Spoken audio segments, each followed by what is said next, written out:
De iniciar ao tema principal, com a ajuda do Senhor, pedir já a paciência dos irmãos. Nós vamos passar por alguns textos, a leitura da palavra do Senhor, porque nós sabemos que mesmo que eu não falasse aqui nenhuma palavra, mas apenas com a leitura da palavra do Senhor já seria de grande aprendizado para nós. A palavra do Senhor, ela fala por si só. Mas nós gostaríamos, com a ajuda do Senhor, de passar então por alguns textos. O primeiro que eu gostaria de ler com os irmãos está em Efésios capítulo 2. É um texto bem conhecido e para nós que somos salvos, muito confortante também. Nós sabemos que antes de estarmos aqui, andávamos por um caminho diferente, um caminho tortuoso, e graças à obra realizada na cruz pelo Senhor Jesus Cristo, nós estamos aqui hoje. Então, em Efésios 2, a partir do versículo 1 até o 10, nós vamos ler. Então diz assim a palavra do Senhor: E vos vivificou, estando vós mortos em ofensas e pecados, em que noutro tempo andaste segundo o curso deste mundo, segundo o príncipe das potestades do ar, do espírito que agora opera nos filhos da desobediência, entre os quais todos nós também antes andávamos nos desejos da nossa carne, fazendo a vontade da carne e dos pensamentos, e éramos por natureza filhos da ira, como os outros também. Mas Deus, que é riquíssimo em misericórdia, pelo seu muito amor com que nos amou, estando nós ainda mortos em ofensas, nos vivificou, juntamente com Cristo, pela graça sois salvos. E nos ressuscitou juntamente com Ele, e nos fez assentar nos lugares celestiais em Cristo Jesus, para mostrar nos séculos vindouros as abundantes riquezas da sua graça, pela sua benignidade, para conosco em Cristo Jesus. Porque pela graça sois salvos, por meio da fé, e isso não vem de vós, é dom de Deus. Não vem das obras para que ninguém se glorie, porque somos feitura sua, criados em Cristo Jesus para as boas obras, as quais Deus preparou para que andássemos nelas. Então, nesses versículos, irmãos, nós vemos a forma como nós andávamos antigamente, o caminho que trilhávamos, sendo por natureza filhos da ira, por conta do pecado, por conta da marca em que nós nascemos, que nos foi herdada por Adão e Eva, mas nós hoje estamos aqui. Então, isso era como nós andávamos antes de recebermos o Senhor Jesus Cristo como nosso Salvador. E agora eu gostaria de ler a primeira epístola de João, um versículo que traduz o que aconteceu para que nós então saíssemos desse estado em que nós andávamos antes e nos trouxesse até aqui onde estamos hoje, pela graça e misericórdia do Senhor. Apenas um versículo que, na verdade, quando entendemos o verdadeiro estado e perigo que nós corríamos, e entendemos então a palavra do Evangelho, assim fizemos, como diz o versículo na epístola de 1 João, no capítulo 1, versículo 9, que diz assim: Se confessarmos os nossos pecados, Ele é fiel e justo para nos perdoar os pecados e nos purificar de toda a injustiça. Vou ler mais uma vez. Se confessarmos os nossos pecados, Ele é fiel e justo para nos perdoar os pecados e nos purificar de toda a injustiça. Então foi isso que fizemos. Antes andávamos em caminhos tortuosos, em caminhos que estavam em desacordo com o que o Senhor sempre planejou para nós, e através da sua palavra entendemos e confessamos os nossos pecados de todo o nosso coração, entregamos as nossas vidas diante do Senhor Jesus Cristo, e então nós estamos aqui hoje. E isso é algo que causa uma mudança em nós, é algo que nos traz, como já disse, de um caminho para um outro caminho. E agora nós devemos andar segundo o caminho do Senhor. E para isso eu gostaria de ler em Romanos capítulo 6, que é como nós devemos andar agora. O que nós precisamos fazer. Romanos 6.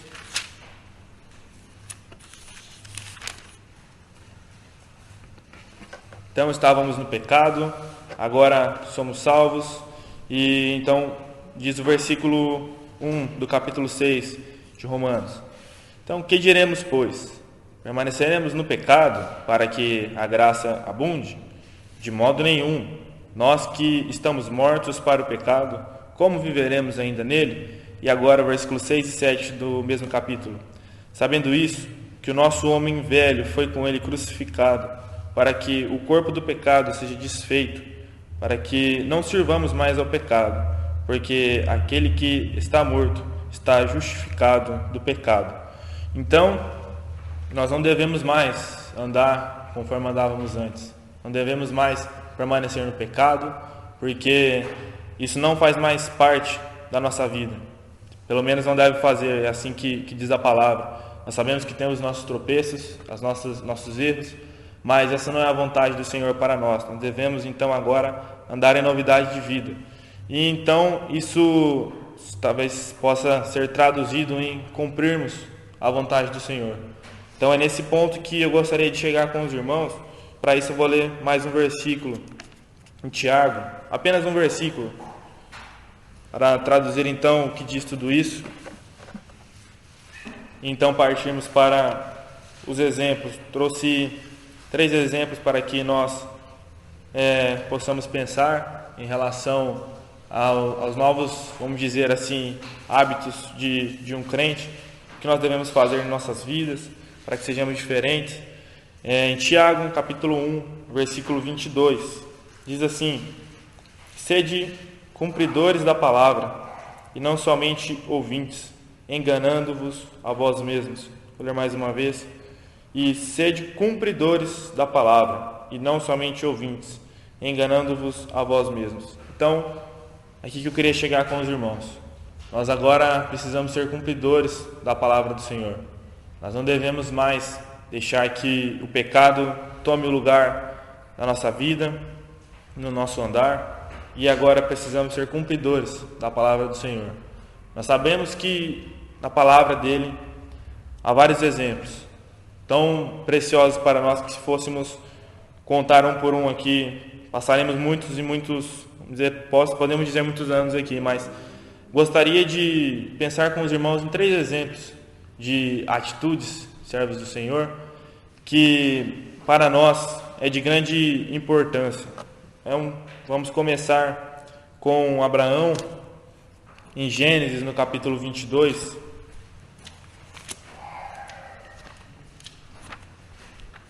Primeiro exemplo que vamos pensar com a ajuda do Senhor. Todos também já, creio que conhecem a história que é tratada nesse capítulo. Gênesis, capítulo 22. Nós vamos ler do versículo 1 até o versículo 17, mas não pretendemos nos aprofundar tanto. Então, em Gênesis 22, versículo 1 até o 17. Diz assim a palavra do Senhor: E aconteceu, depois dessas coisas, que provou Deus a Abraão e disse: Abraão, e ele disse: Eis-me aqui. E disse: Toma agora o teu filho, o teu único filho, Isaque, a quem amas, e vai-te à terra de Moriá, e oferece-o ali em holocausto sobre uma das montanhas que eu te direi. Então se levantou Abraão pela manhã de madrugada e albardou seu jumento. Tomou consigo 2 de seus moços e Isaque seu filho. Cortou lenha para o holocausto e levantou-se e foi ao lugar que Deus lhe dissera. E ao 3º dia levantou Abraão os seus olhos e viu o lugar de longe. E disse Abraão aos seus moços: Ficai-vos aqui com o jumento, e eu e o moço iremos até ali, e havendo adorado, tornaremos a vós. Destacar o final desse versículo: e tornaremos a vós. Versículo 6. E tomou Abraão a lenha do holocausto e pô-la sobre Isaque seu filho, e ele tomou o fogo e o cutelo na sua mão, e foram ambos juntos. Então falou Isaque a Abraão seu pai e disse: meu pai? E ele disse: Eis-me aqui, meu filho. E ele disse: Eis aqui o fogo, a lenha, mas onde está o cordeiro para o holocausto? E disse Abraão: Deus proverá para si o cordeiro para o holocausto, meu filho. Assim caminharam ambos juntos, e chegaram ao lugar que Deus lhe dissera. E edificou Abraão ali um altar, e pôs em ordem a lenha, e amarrou a Isaque seu filho, e o deitou sobre o altar, em cima da lenha. E estendeu Abraão sua mão, e tomou o cutelo para imolar seu filho. Mas o anjo do Senhor lhe bradou desde os céus e disse: Abraão, Abraão. E ele disse: Eis-me aqui. Então disse: Não estendas a mão sobre o moço, e não lhe faças nada, porquanto agora sei que temes a Deus, e não me negaste o teu único filho, o teu único filho. Então levantou Abraão os seus olhos e olhou, e eis um carneiro de trás dele, travado pelos seus chifres no mato. E foi Abraão e tomou o carneiro e ofereceu-o em holocausto em lugar de seu filho. E chamou Abraão o nome daquele lugar: O Senhor proverá, donde se diz até o dia de hoje: No monte do Senhor se proverá. Então o anjo do Senhor bradou a Abraão pela segunda vez desde os céus, e disse: Por mim mesmo jurei, diz o Senhor, porquanto fizeste esta ação, e não me negaste o teu único filho, que deveras te abençoarei, e grandissimamente multiplicarei a tua descendência, como as estrelas dos céus, e como a areia que está na praia do mar, e a tua descendência possuirá a porta dos teus inimigos. Então temos chegado até o versículo 17. Como disse, todos nós conhecemos esse trecho dessa passagem, da palavra do Senhor, e nós ficamos maravilhados quando pensamos em tudo que Abraão já tinha passado para chegar até aqui, confiando no Senhor desde o começo da sua caminhada. Nós sabemos que houve ali alguns tropeços que atrasaram, vamos dizer, o ganho desse filho, Isaque. Certa vez nosso irmão Ginesi tratou sobre esse assunto aqui através de alguns estudos. E chegando aqui então, agora já Abraão com seu filho Isaque, já crescido, e chega nesse ponto onde Abraão então é provado pelo Senhor.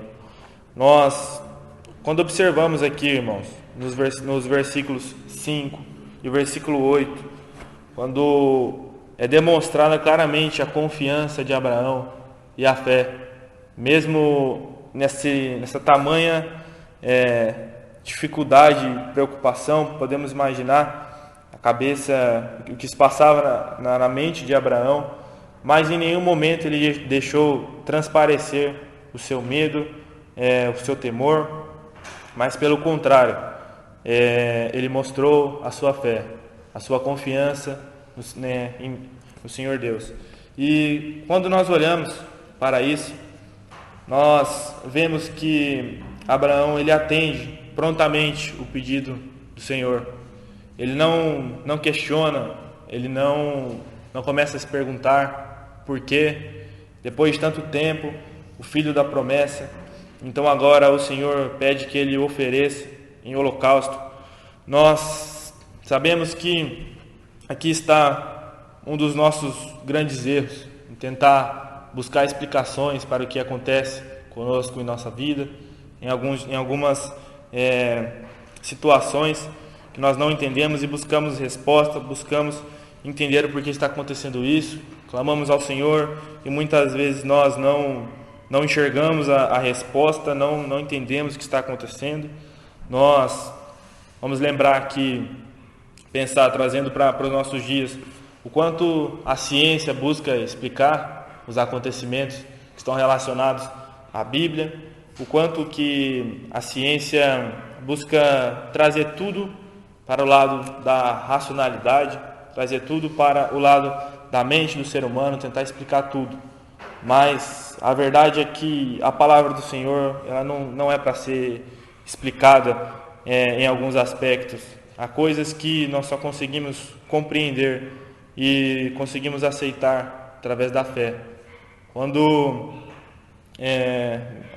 algumas entrevistas podemos ver às vezes passam na televisão ou mesmo documentários de cientistas, ateus, filósofos, que buscam através de estudos, vamos dizer, terrenos e todas as formas para poder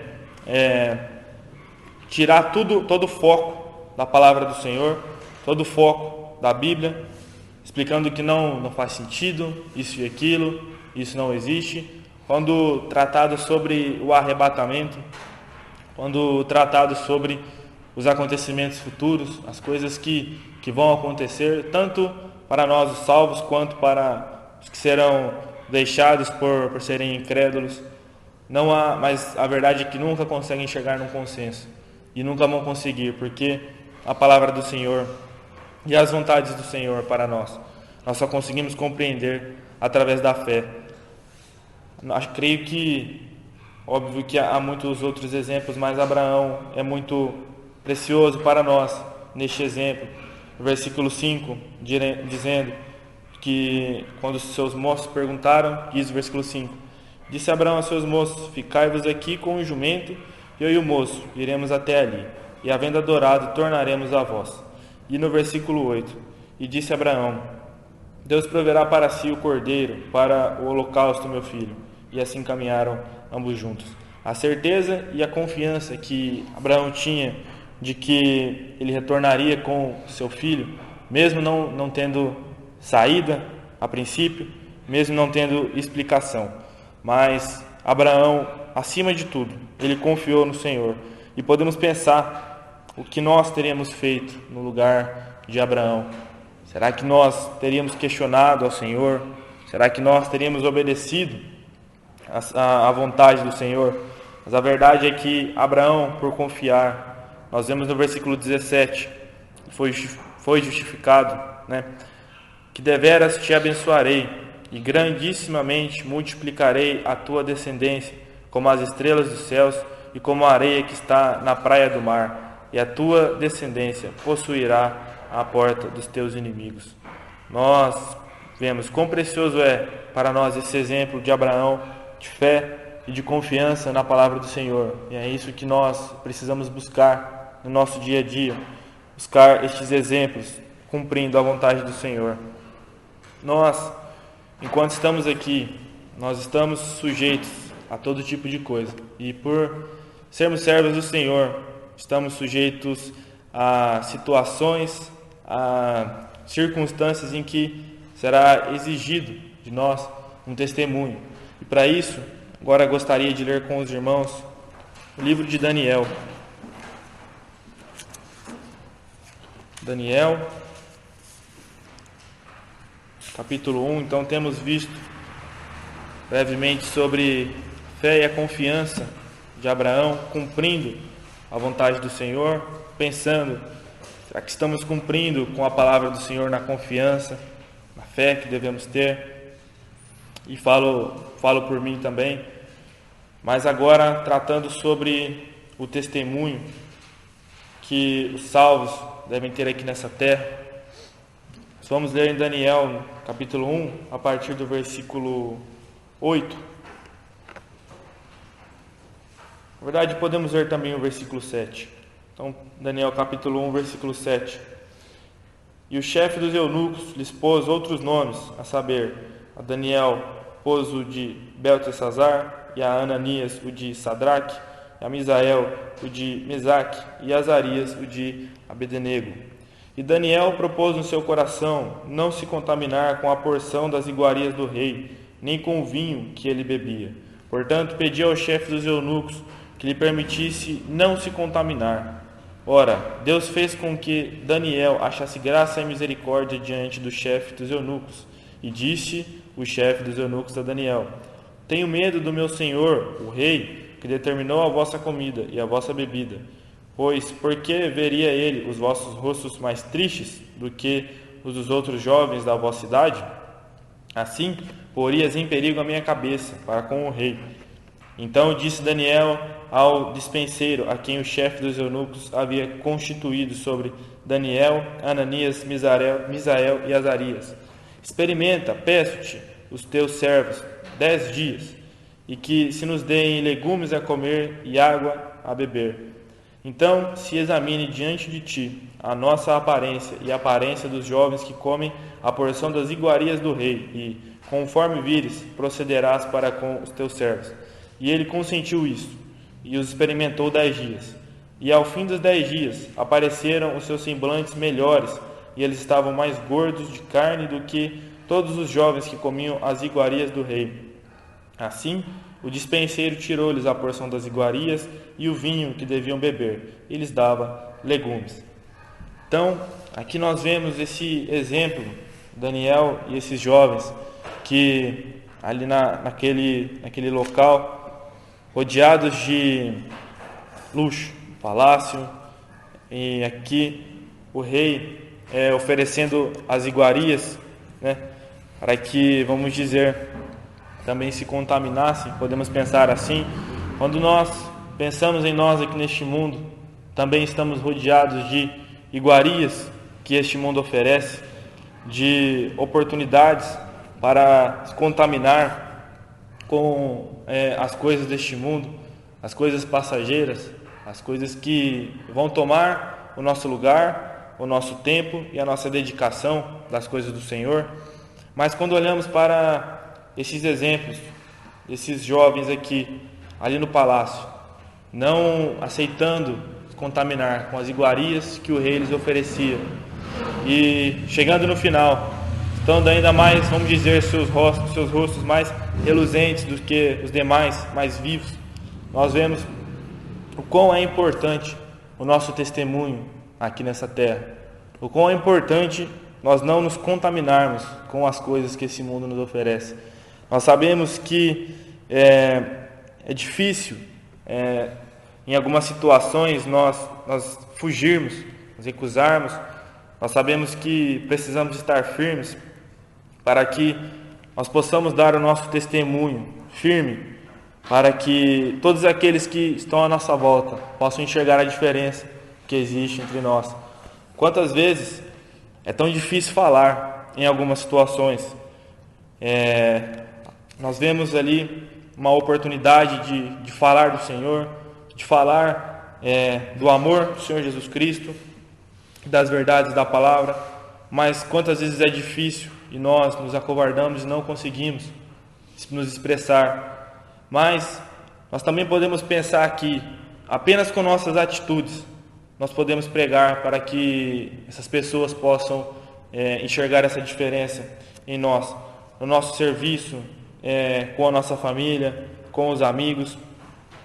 Simples atitudes que podem ser decisivas.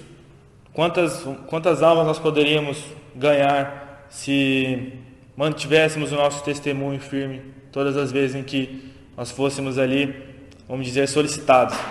Nós vemos em coisas pequenas, em coisas simples, posso dizer ali no serviço, a não rir de uma piada que é contada, há muitas coisas disso.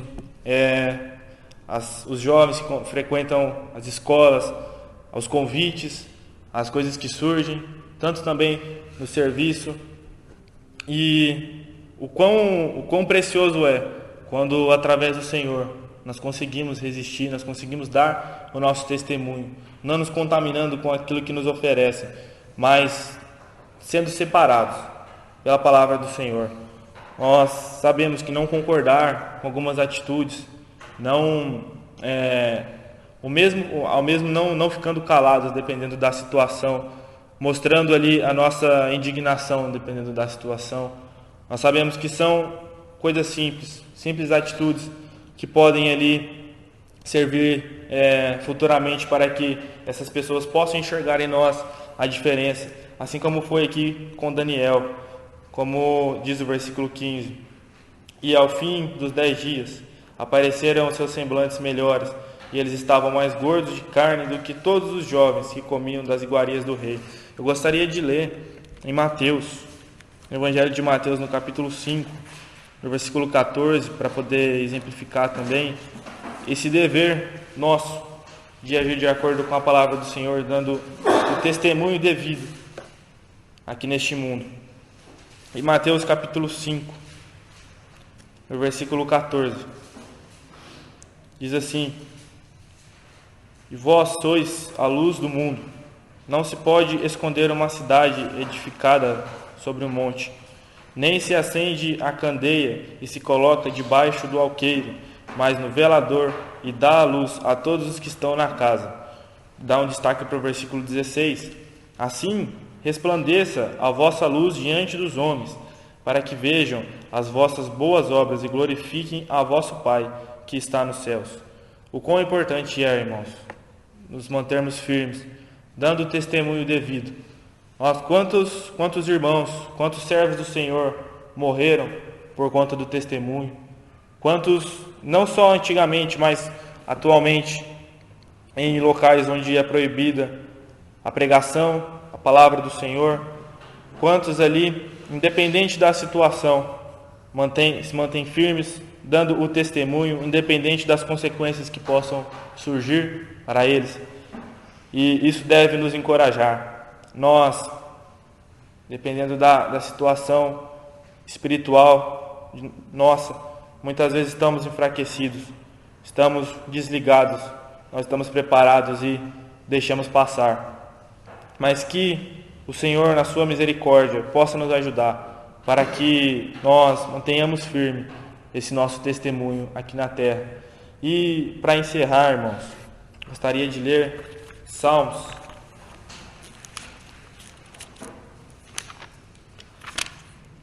O Salmo 121.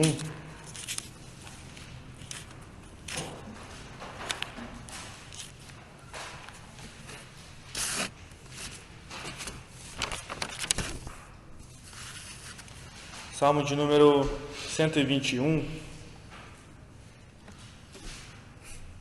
Creio que nós podemos lê-lo completo, são apenas 8 versículos, mas o que daremos destaque será o primeiro, tratando aqui agora do nosso foco. Onde está o nosso foco como servos do Senhor, como cumpridores da palavra? Então, vamos começar no versículo 1. Levantarei os meus olhos para os montes, de onde vem o meu socorro? O meu socorro vem do Senhor que fez o céu e a terra. Não deixará vacilar o teu pé, aquele que te guarda, não tosquenejará. Eis que não tosquenejará, nem dormirá o guarda de Israel. O Senhor é quem te guarda, o Senhor é a tua sombra à tua direita. O sol não te molestará de dia, nem a lua de noite. O Senhor te guardará de todo o mal, guardará a tua alma. O Senhor guardará a tua entrada e a tua saída, desde agora para sempre. Temos lido ele por completo, tratando aqui, talvez na sua Bíblia tenha o subtítulo Deus é o guarda fiel do seu povo, mas o que gostaria de ver com os irmãos brevemente, para encerrar. O versículo 1. Levantarei os meus olhos para os montes, de onde vem o meu socorro. O nosso foco, irmãos, o fato de nós estarmos com os olhos erguidos para o Senhor, o fato de nós estarmos com os nossos pensamentos, as nossas atitudes, sempre olhando para o alto, olhando para o Senhor, de onde vem ali o nosso socorro, o nosso refúgio. Nós sabemos que se desviamos o nosso olhar e o nosso foco das coisas do Senhor, não cumprindo com essa parte que nos é devida, nós sabemos que graves consequências vão surgir para nós.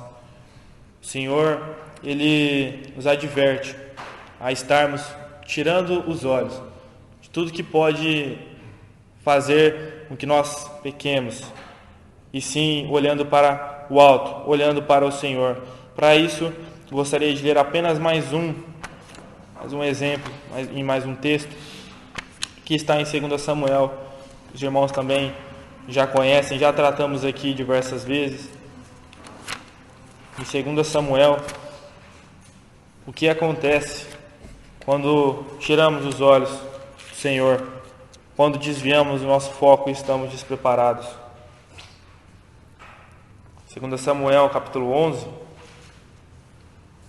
Todos conhecemos a história e esse triste episódio na vida de Davi, um servo do Senhor, um servo que, assim como nós, estava sujeito a todo tipo de circunstância em que nós passamos devido a estarmos aqui ainda neste mundo e nesse corpo de pecado, mas nós vamos ver aqui, apesar de toda a história de Davi como servo do Senhor, na sua jornada, um grande servo do Senhor, até como uma figura de Cristo, mas esse deslize que Davi cometeu foi suficiente para causar um estrago inimaginável na sua vida.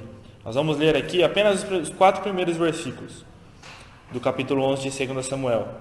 E aconteceu que, decorrido um ano, no tempo em que os reis saem à guerra, enviou Davi a Joabe e com ele os seus servos e a todo Israel. E eles destruíram os filhos de Amon e cercaram a Rabá. Porém, Davi ficou em Jerusalém. Lembrar que era costume, como diz no começo do versículo, os reis saírem para a guerra nesse período. E Davi ficou. Davi não foi à guerra. E aconteceu que, numa tarde, versículo 2, e aconteceu que numa tarde, Davi se levantou do seu leito e andava passeando no terraço da casa real. E viu do terraço uma mulher que se estava lavando. E era esta mulher muito formosa à vista. E mandou Davi indagar quem era aquela mulher. E disseram: porventura não é Batseba, filha de Eliã, mulher de Urias, o Eteu? Então enviou Davi mensageiros e mandou trazê-la. E ela veio, e ele se deitou com ela, pois já estava purificada da sua imundícia. E então voltou ela para a sua casa. E depois, no decorrer do capítulo, Davi vai solicitar a Joabe que deixe Urias na linha de frente da batalha, para que seja ferido e morresse. Então Davi ali cometeu o pecado, o adultério e ao mesmo tempo um homicídio contra um de seus guerreiros, de seus homens valentes que estavam ali lutando por ele as batalhas enquanto ele estava descansando em casa em Jerusalém. Como já falamos aqui outras vezes, que Davi estava ali nesse tempo ocioso, podemos dizer, caminhando pelo terraço da sua casa, um lugar elevado, um lugar onde se tinha uma visão privilegiada para todos os lados. E Davi, nessa ampla visão em que o terraço lhe oferecia, então ele fita os seus olhos na mulher de Urias, seu servo, vamos dizer. Nós podemos lembrar, irmãos, o que aconteceu depois que Davi cometeu esse erro, tirando os olhos do Senhor. Nós vemos aqui o quão perigoso é os nossos olhos, tanto para o pecado, podemos dizer, aonde entra tudo que nós vemos, onde é filtrado tudo que nós vemos. E nesse caso, Davi, não só seus olhos na parte física estavam voltados para onde não devia, mas os seus olhos espirituais também estavam desligados. E a partir daqui, a série de catástrofes e acontecimentos ruins que vão se deixar levar na vida de Davi são horríveis, em consequências inimagináveis, como havia dito. Em Tiago, no capítulo 1, versículo 15, há um versículo que diz: depois, havendo concupiscência concebido, dá luz ao pecado, e ao pecado, sendo consumado, gera a morte. Nós vemos aqui quantas mortes aconteceram na vida de Davi. Esse filho que foi concebido através desse pecado morreu, e por aí vai. Nós sabemos depois dos irmãos, os filhos de Davi, o que aconteceram, um usurpando o trono, o outro abusando sexualmente da sua irmã, e outras coisas mais, desastres que aconteceram. Mas o quão é importante, irmãos, estarmos atentos. Um instante de desvio, um instante de desligamento das coisas do Senhor, as grandes catástrofes e tragédias que isso traz para nós. Irmãos, que nós possamos, através do Senhor, pensarmos nisso.